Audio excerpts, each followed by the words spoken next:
So, Claire, you are very much the brains behind this wonderful charity. Explain your story and how you came to set it up in the first place.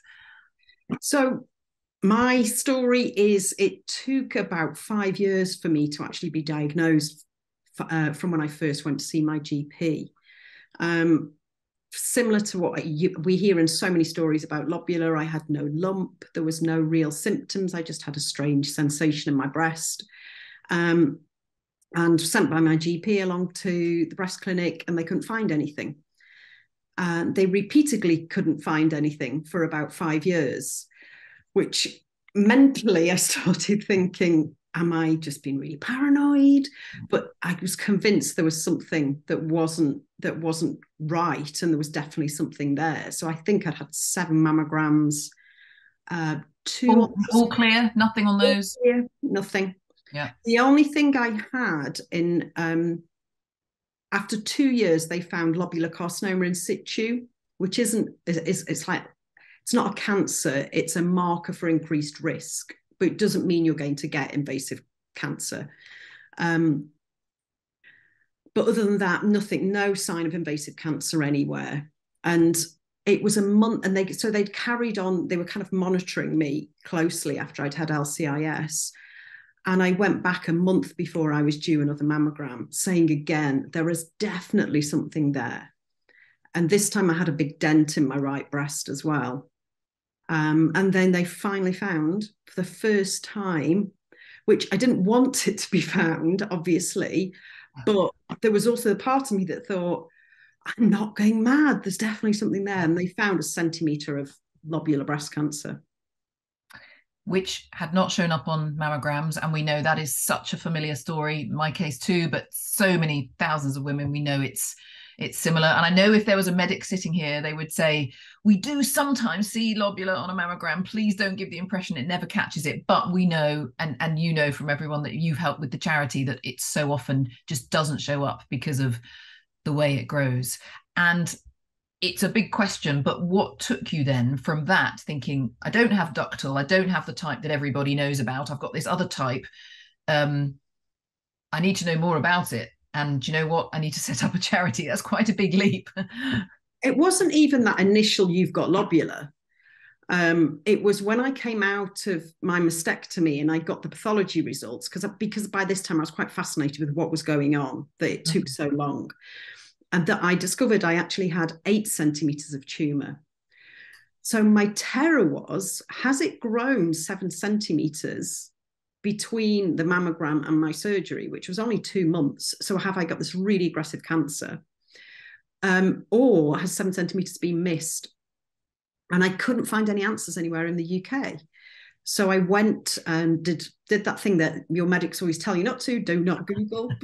Yeah. I did. I went and Googled and found Lobular Breast Cancer Alliance in America and an incredible patient advocate, Lee Pate, who talked to me about the work they were doing, and talked to me about the lobular research that was happening, why it was so under-researched, and where the understanding of lobular was at that current time. This is kind of back in 2018.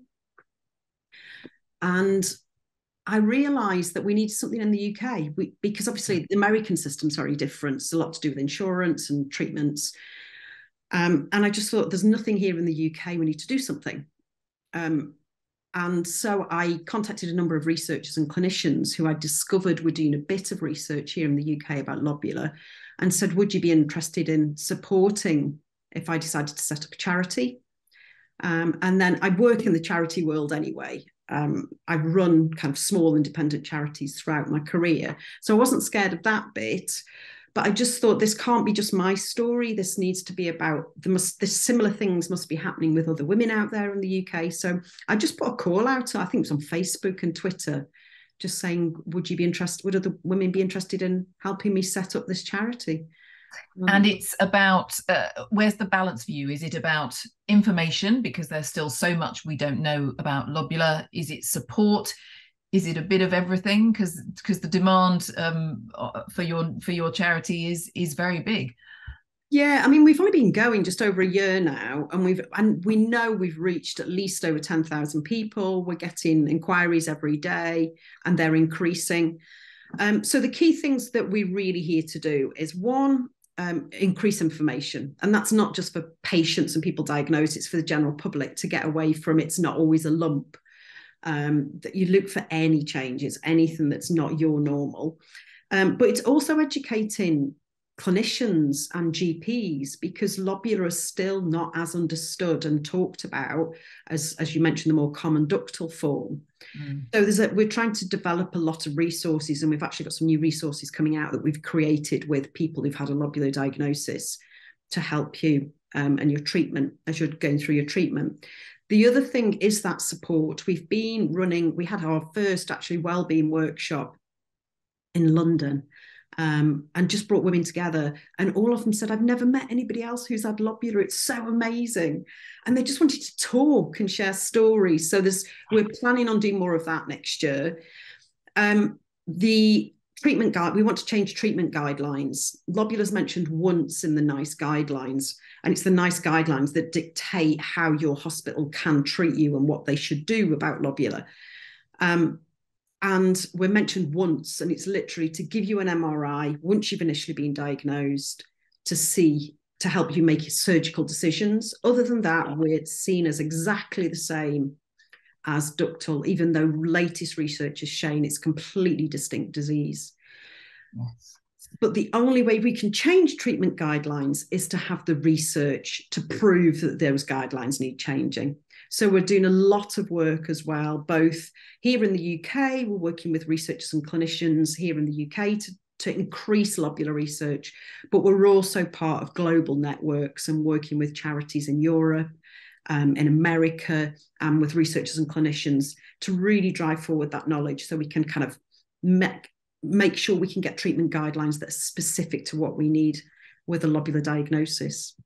And I mean, you've achieved so much in a relatively short space of time. So a big thank you from people like me who went through Lobular and have found great resources on your website. You've touched on some of it, Claire, but a closing thought about ambitions for 2023. I know there's an awful lot you could do, but what's sort of top of your checklist for next year? I think the most important thing is, out of all of our values, the first one is the patient as always comes first. And I think the one thing we need to do is to drive forward with our wellbeing workshops, bringing people together who has had a lobular diagnosis, because it can be so isolating. You've just been told you've got breast cancer, and then you get told, oh, and it's not just breast cancer, it's this different form that you've never even heard of and that is harder to detect and under-researched, and we don't know a lot about it. So one of the key things I hope we can do in 2023 is just bring that support and connection for so many people. You know, there's 22 of us every day being diagnosed with lobular. It'd be fantastic that at the end of 2023, we have a lot more people diagnosed saying they feel less alone, they feel more connected, and they've got the information that they can go and have those proper conversations with their clinical team and their medics and make the right choices for them so that they kind of live really well with their diagnosis. Claire, thank you so much to you and all the team, and look forward to lots of work with you throughout 2023. Thank you very much. Fabulous. Thank you, Jane. And thanks for all your support as well.